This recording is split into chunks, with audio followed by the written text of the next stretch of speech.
Kembali lagi di 4033 Forensik Digital. Kali ini kita akan membahas suatu bahasan yang cukup menarik yang bernama Introduction of Linux Forensic. Nah, kenapa kita harus belajar Linux Forensic? Hal ini dikarenakan Linux ini banyak penggunanya, gitu ya. Lebih banyak orang yang menggunakan Linux ketika mereka menggunakan server daripada orang-orang yang menggunakan operating system yang lain.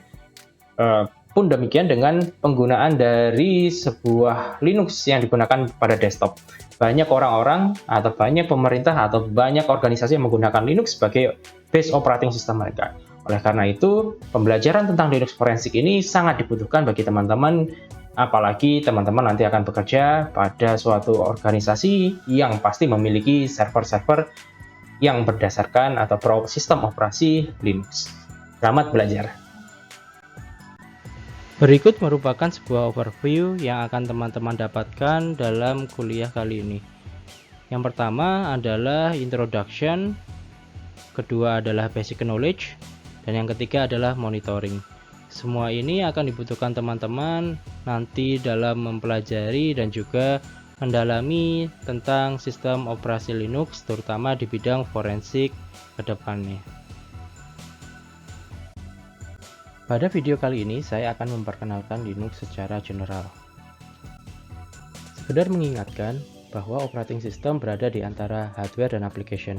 Kegunaan dari operating system ini adalah menerjemahkan apa yang diinputkan di hardware ke dalam aplikasi, dan begitu juga kebalikannya, yaitu mengeluarkan hasil dari aplikasi ke menuju hardware. Contohnya ketika kita menggunakan suatu keyboard, maka keyboard ini akan ditranslasi terlebih dahulu di operating system, karena mungkin ketika kita menggunakan keyboard untuk Jepang, bentuk keyboardnya sama namun keluarannya adalah berbeda.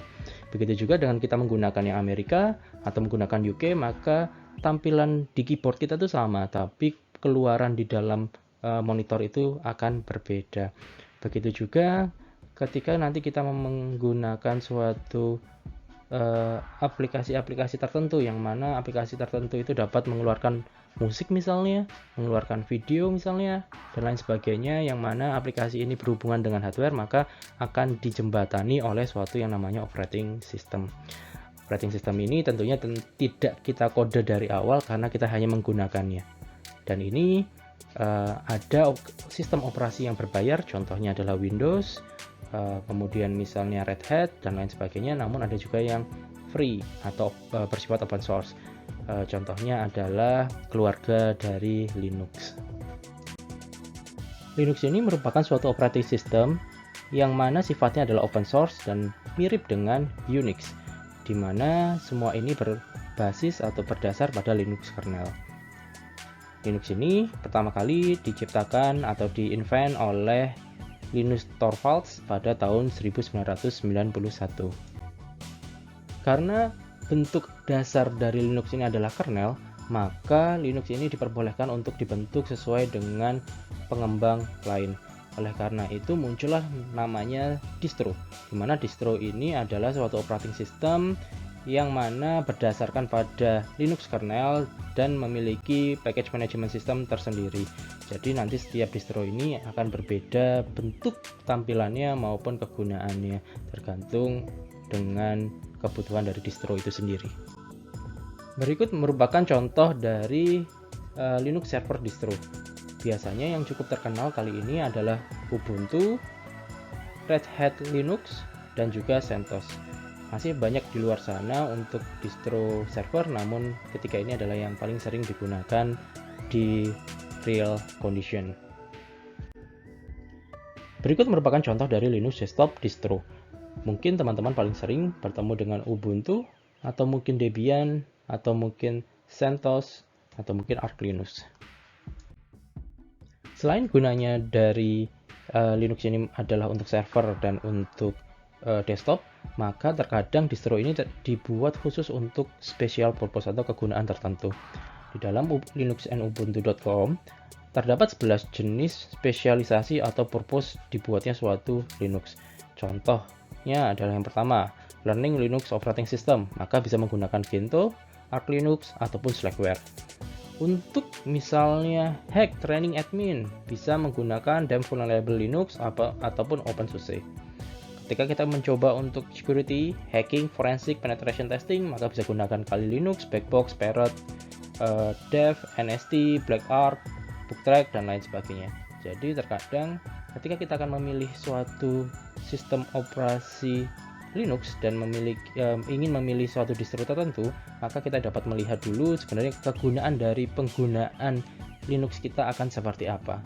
Baru kita akan memilih distronya yang sesuai dengan apa yang kita inginkan. Berikut merupakan salah satu alasan yang mana akhirnya teman-teman harus belajar Linux forensik.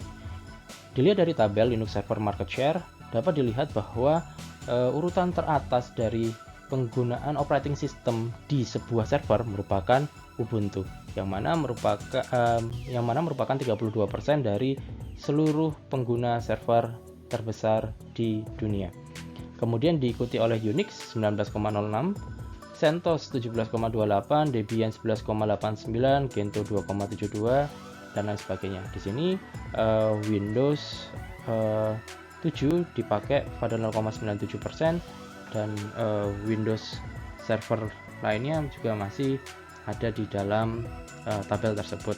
Nah, dari penggunaan yang cukup besar ini, teman-teman bisa mengetahui bahwa ternyata memang dibutuhkan suatu pembelajaran berupa forensik terhadap Linux, di mana ketika kita menggunakan Linux, maka ada kemungkinan Linux itu akan diserang oleh orang-orang di luar sana yang tidak bertanggung jawab. Nah, tadi teman-teman sudah mengetahui kenapa sih kita harus belajar yang namanya Linux forensik. Walaupun sekali lagi kita akan hanya belajar sebagai introduction saja atau pengenalan saja bagi teman-teman, namun saya harap ilmu yang akan saya berikan ini berguna bagi teman-teman, terutama nanti bisa diimplementasikan dalam kehidupan sehari-hari, apalagi ketika teman-teman sedang bekerja menggunakan Linux. Tunggu video selanjutnya, sampai jumpa di video selanjutnya.